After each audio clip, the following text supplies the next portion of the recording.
What's going on, guys? This is the Red Rogue, and I hope you're all doing well today.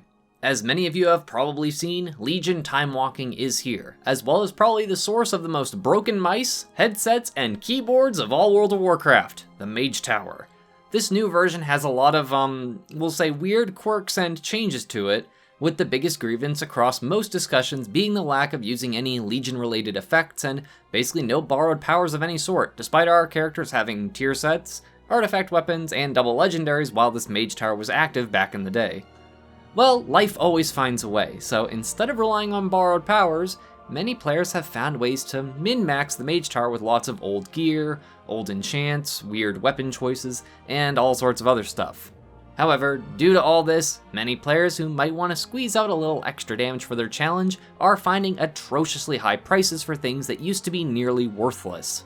One of the largest money sinks currently is primary stat gems, as there are lots of folks farming gear from old raids and old content with multiple socket slots on them.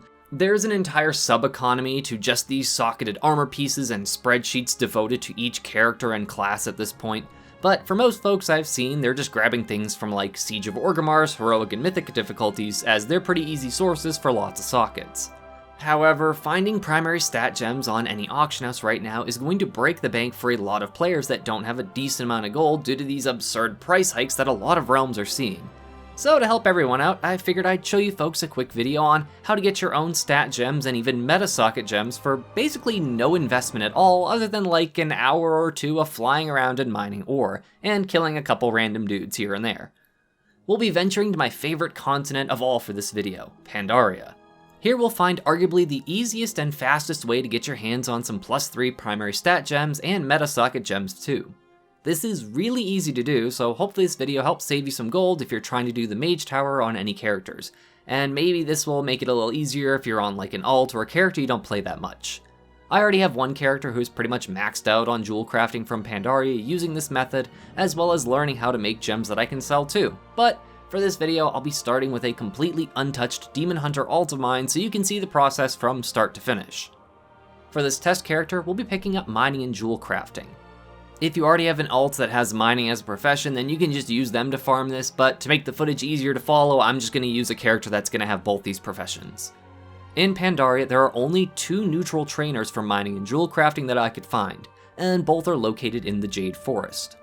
Smelter Ashpaw will be our mining trainer, and she's located at the coordinates 4629 in front of the Greenstone Quarry Mine. For our jewel crafting trainer, Mai the Jade Shaper is conveniently in the nearby Greenstone Village at the coordinates 4835. She will have a ton of recipes for you to pick up, though we don't really need that many of them at all. They're really cheap though, and I hate not learning recipes that are available, so I personally just spam learn all of them like some sort of Watergate paper shredder gnawing through dozens of recipe scrolls. Alright, so now that we know the basics of mining and jewel crafting in Pandaria, we'll pick up a jeweler's kit from Woodcrafter Liupo over at the coordinates 4936. This is also in the Greenstone Village, so it's literally right around the corner. You can pick up a mining pick too if you want, but it actually isn't necessary since all it does is give you a +10 boost to your mining skill, and it actually isn't required for mining, which is kinda weird. However, the jeweler's kit is entirely necessary for cutting your gems and stuff. Now we'll be taking a long flight over to a comfortable little farming spot I remembered from the old days in Valley of the Four Winds. And honestly, Pandaria is one of the best looking continents ever and one of the best looking expansions, period, so judge me all you want, but here's some stock footage of me flying over to our next destination. The area that we're going to be covering is quite large, so you can really start wherever you want, but the mountain range to the west of the Heartland is an abundant source of ghost iron ore, which is what we'll be farming a ton of to level our jewel crafting and to get basically all the resources we're gonna need. Ghost iron ore can be prospected via jewel crafting in bunches of 5, and you get your prospecting ability from opening up your professions tab by pressing K, and just grab that and put it on your bar somewhere. Every time you prospect a set of ore, you'll get a variety of uncommon or rare gems, as well as some sparkling shards every now and then. We'll be holding on to virtually everything we prospect, but the most important things for us right now are those sparkling shards. Every 10 of those you collect will be turned into a Serpent's Eye by right-clicking on the shards, and Serpent's Eyes are our ticket to making super cost-effective primary stat gems for our jewel crafting character. To learn Serpent's Eye gem cutting, you'll need to reach a mere 25 Pandaran jewel crafting, and you'll be earning quite a lot of your levels just from prospecting all your ghost iron ore. I'd recommend starting with a full stack of 200 Ghost Iron, but you can get a little bit more if you want, but really this is going to be enough to get us started with crafting and leveling and all that stuff. Prospect all of the Ghost Iron before cutting any gems, as you stop earning levels from prospecting once you get closer to like 25. If you're a few levels short of 25 jewel crafting, you can cut a few gems of basically any color, but try to keep an even supply of all of your uncommon gems. This includes the Tiger Opals, Lapis Lazulis, Sunstones, Rogue Stones, Alexandrite, and Pandaran Garnets. You'll need quite a few of these if you decide to go even further with this jewel crafting for the Primal meta gems that I'll be discussing later.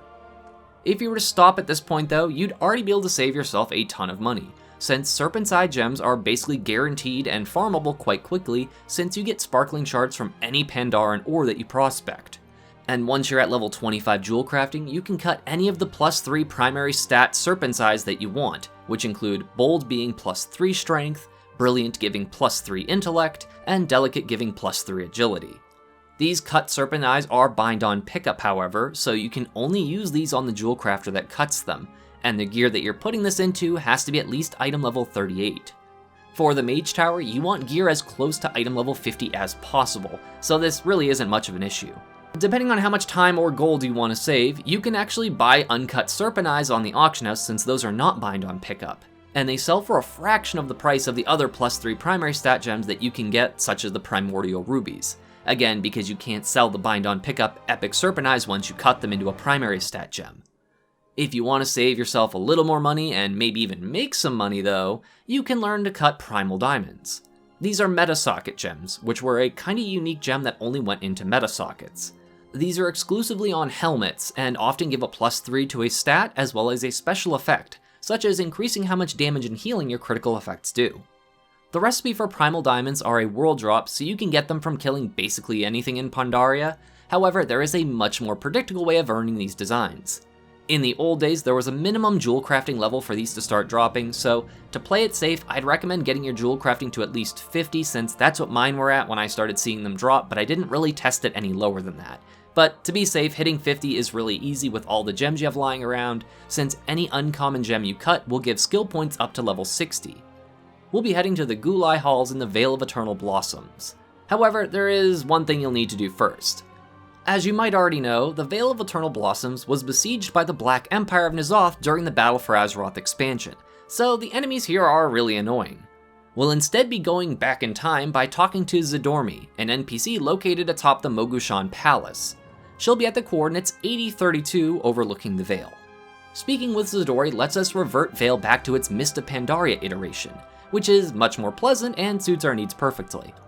The Guo-Lai Halls, which is the area located around the coordinates 25, 28 in the Vale of Eternal Blossoms, is where we're going to be spending most of our time in the rest of this video. We'll basically be pulling in Order 66 on any Mogu enemies in this general area, as they not only have a very good chance of dropping the Primal Diamond recipes, but they also drop Guo-Lai cache keys.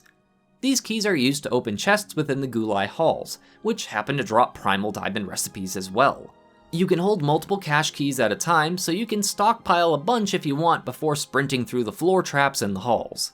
Eventually you'll come across this basic recipe for Primal Diamonds, which allows you to turn batches of your uncommon gems into Primal Diamonds, which you can then cut into the special Primal Diamonds that have been selling for unreasonably large amounts of gold on most servers. The ones you're really looking for are the Agile Primal Diamond, the Burning Primal Diamond, and the Reverberating Primal Diamond, as each of these gives a primary stat boost of +3 to Agility, Intellect, and Strength respectively, and gives a +3 increased effectiveness of your critical hits.